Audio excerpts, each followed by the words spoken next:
গতকাল প্রধান উপদেষ্টার পক্ষ থেকে তার প্রেস সেক্রেটারি যে সংবাদ সম্মেলনে বক্তব্য রাখলেন, তারপরে আপনাদের কি মনে হয় নির্বাচন হবে? মনে হয় হবে না। বেশিরভাগ মানুষের মনে হয় হবে না। তাহলে দেশে কি হবে?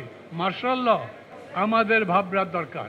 উনি বলেছেন ডিসেম্বরের মধ্যে নির্বাচন অনুষ্ঠানের প্রস্তুতি সম্পন্ন করতে হবে, যাতে ফেব্রুয়ারি কিংবা এপ্রিল মাসে নির্বাচন করা যায়। ফেব্রুয়ারিতে হোক, এপ্রিলে হোক, 2-3 মাস পরে হোক, এরপরে প্রফেসর ইউনূসের সরকার নাই। আমাদের যে সংস্কারের কথা এতদিন ধরে আলোচনা হলো, সেই ব্যাপারে খুব ইতিবাচক অগ্রগতি নাই। কিন্তু একেবারে নাই তা আবার সত্যি না। আমরা কিছু কিছু মৌলিক বিষয়ে ঐক্যবদ্ধ হতে পেরেছি। খুবই মৌলিক কিছু বিষয়ে আমরা ঐক্যবদ্ধ হতে পারিনি। প্রধানমন্ত্রীর ক্ষমতার ব্যাপারে তিনি কি সাংবিধানিক প্রতিষ্ঠানগুলোর কিংবা সংবিধিবদ্ধ প্রতিষ্ঠানগুলোর কর্মকর্তাদের নিয়োগ দিতে পারবেন? কারণ অনেকে মনে করেন ওই জায়গায় যদি তিনি নিয়োগ দিতে পারেন, তাহলে ওই কর্তা ব্যক্তিরা তার কথা মতো চলবে। অতএব তারা এইটা চেয়েছেন, কেউ কেউ চায়নি।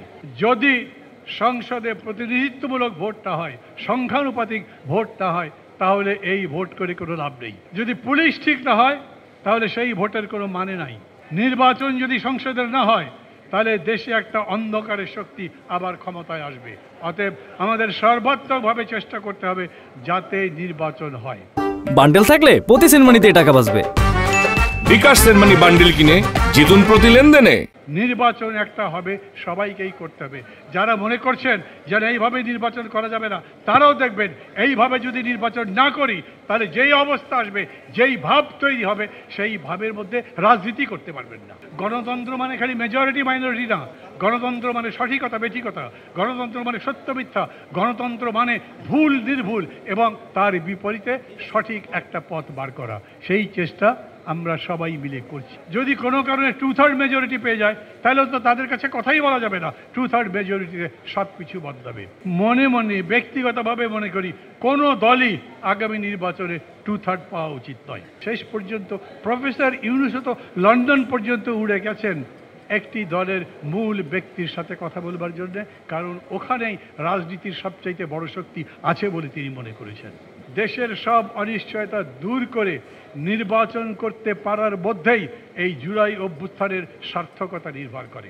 ওই নির্বাচন যদি আমাদেরকে সত্যি সত্যি গণতন্ত্রের পথে ধাবমান করতে পারে, গণতন্ত্রের পথ সুগম করতে পারে, আমরা সবাই মিলে যদি গণতন্ত্রের চর্চা সেই পথে করতে পারি, তখন বলতে পারবেন এই অভ্যুত্থান সফল হয়েছে। বড় দল যে করেন, বড় দল সত্যি কারা সেটা আগামী নির্বাচনে দেখা যাবে। নির্বাচনেই আগামীতে আমরা দেখব সত্যি সত্যি বড় দল কারা। দায়িত্ব তাদের উপরে বেশি।